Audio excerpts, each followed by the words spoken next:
सादर प्रणाम। आज का विषय है समर्पण और स्वाभिमान।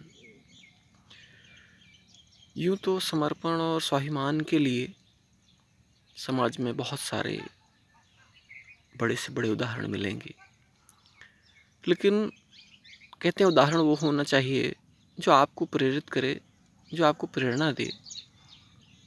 और मेरे जीवन में एक ऐसा चरित्र आता है जिसमें समर्पण और स्वाभिमान इतना है कि जिसकी कल्पना कर पाना दूसरे के लिए बहुत कठिन होगा।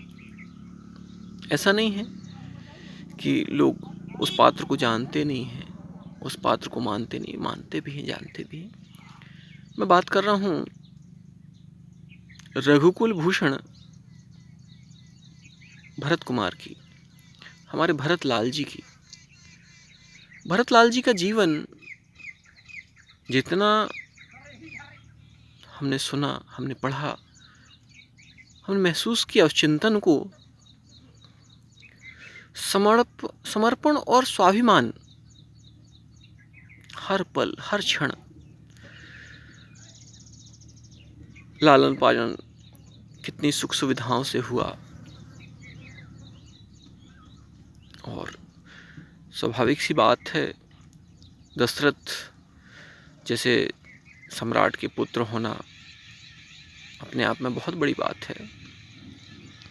तो भगवान राम तो अपने पिता और माता के कहने पर वन को गए, मतलब आज्ञाकारी पुत्र कह सकते हैं भगवान राम को। यहाँ मैं तुलना नहीं कर रहा हूँ भगवान राम की या एक दूसरे से भरत की, लेकिन जो मुझे भरत जी का चरित्र पसंद आता है मैं उसकी बात कर रहा हूँ। क्यों? भरत जी का समर्पण देखिए आप। जैसे ही, चूंकि बचपन तो बीता प्रेम से रहे होंगे माता पिता भाई के साथ में, सबके साथ में, लेकिन जब भरत और शत्रुघ्न अपने मामा जी के यहाँ से वापसी करते हैं, भगवान राम के वनवास जाने के बाद, जो कि उनकी जानकारी में नहीं था, पिता की मृत्यु के बाद, पिता की मृत्यु की सूचना भी उन्हें नहीं मिली थी। और उसके बाद आप देखिए भरत जी का जीवन ही बदल गया। उनके मामा इतने बड़े सम्राट, लेकिन और क्या नहीं मिल सकता था भरत जी को। उनकी माँ ने अपने छोटे से स्वार्थ के लिए पूरी व्यवस्था को बर्बाद कर दिया। ऐसी माँ भी होती हैं, ये भी उदाहरण है। जब उस काल में हो सकती हैं तो इस काल में भी हो सकती हैं। और फिर भी माताओं को नमन करता हूँ। लेकिन राम जी ने अपने माता पिता की आज्ञा मानी, लेकिन भरत जी ने जो समर्पण किया है, जो त्याग किया है, दूसरा कोई उदाहरण पृथ्वी पर ही नहीं है, इस धरती पर नहीं है।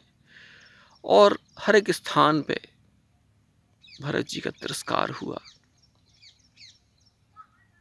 भरत जी का सम्मान करने वाले बहुत कम लोग मिलेंगे, मिलते हैं, लेकिन भरत जी के लिए जो मेरे मन में आस्था है, जो कष्ट है, यहाँ तक कि आप देखिए भरत जी जब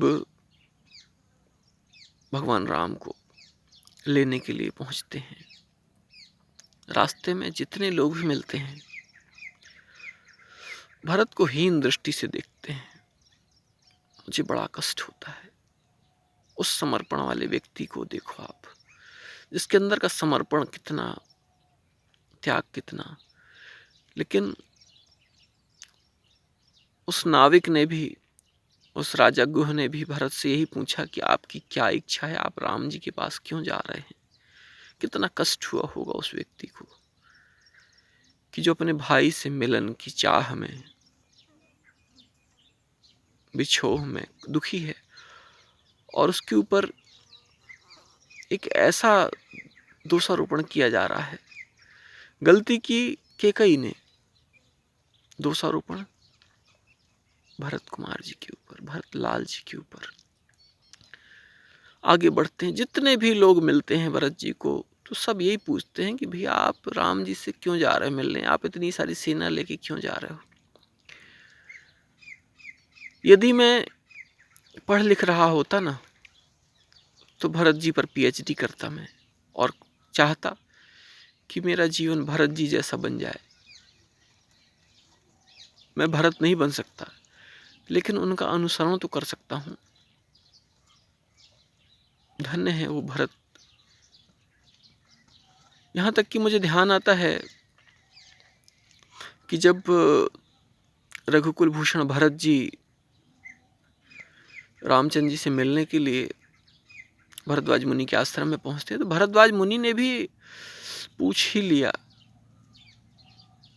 ऋषि मुनि थे, इसके बाद भी उन्हें पूछ ही लिया, उनकी दुखती रग पर उन्हें हाथ रख ही दिया कि भरत कुमार आप भगवान राम से मिलने किस हेतु जा रहे हैं। कितना कष्ट हुआ होगा, अथाह कष्ट। उस कष्ट को महसूस करिए। रामायण को पढ़िए नहीं पढ़िए लेकिन भरत के कष्ट को महसूस करिए। बहुत कष्ट होता है मुझे। समर्पण को यदि कोई समझे ना, समर्पण के भाव को कोई समझे ना तो बहुत कष्ट होता है।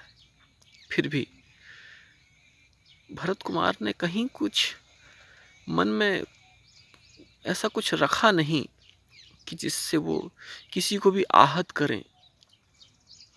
यहाँ तक कि भरत कुमार से जब भरद्वाज जी ने पूछा कि माताओं के परिचय तो कराइए, उस परिचय के दौरान भी उन्हें बड़ा अच्छा परिचय कराया सबका। कौशल्यानंदन भगवान राम, सुमित्रानंदन लक्ष्मण और शत्रुघ्न, और अपनी माता का परिचय बताते हुए उन्होंने यही बताया, यह लोभिनी, यह कुकर्मिणी, यह मूर्ख जिसका पुत्र भरत है और मुझे कष्ट है। और बिल्कुल बताना चाहिए। बहुत अच्छा किया उन्होंने, कहीं कुछ गलत नहीं किया। हालांकि भरद्वाज मुनि ने कहा कि यह विधि का विधान है, तो ठीक है ना, विधि का विधान है तो विधान मानने के लिए तैयार है ना। भरत कुमार भी तैयार हैं, हम आप भी तैयार हैं, और नहीं है तैयार तो होना पड़ेगा। लेकिन भरत ने अपने भाई को अपना माता पिता सर्वस्व माना। कहते हैं तुम ही हो माता पिता, तुम ही हो। अपना सर्वस्व भरत ने राम को माना। ऐसे आदर्श पुत्र भरत को नमन है, बारंबार नमन है। हर घर में भरत जैसे पुत्र हों, हर भाई को भरत मिले। राम किसी को मिले ना मिले लेकिन भरत सबको मिले। जिस भाई को भरत मिल गया उसका जीवन सार्थक हो गया। तो मन में बड़ी पीड़ा थी, मन में बड़ी वेदना थी कि इस विषय को किससे कहूं। कहते हैं कौन सुनेगा, किसको सुनाए, इसलिए चुप रहते हैं। लेकिन महाराज, राजकुमार, वीर योद्धा, क्या कमी थी? कोई कमी नहीं थी। चाहते तो वे राज कर सकते थे ना, लौट के आकर भी राज तो कर सकते थे कि ठीक है जब तक भगवान राम जंगल में तब तक मैं राज करता हूं। लेकिन नहीं। तो विषय बहुत लंबा हो जाता है, मैं जानता हूं, लेकिन रोज ऐसे विषय नहीं रखता हूं, रखने का प्रयास भी नहीं करता हूं। तो इसी के साथ जय हिंद, जय भारत, जय माता दी। भरत कुमार को, उनके समर्पण को, उनके त्याग को बारंबार नमन करते हुए आप सभी को बारंबार प्रणाम करता हूं। रामचरितमानस को पढ़िए, कथावाचक के रूप में नहीं, उसे स्वीकार करने के लिए। कथावाचक तो बहुत मिलते हैं, कथावाचन करना, उस पात्र को जीना अलग बात है। जय हिंद, जय भारत, जय माता दी।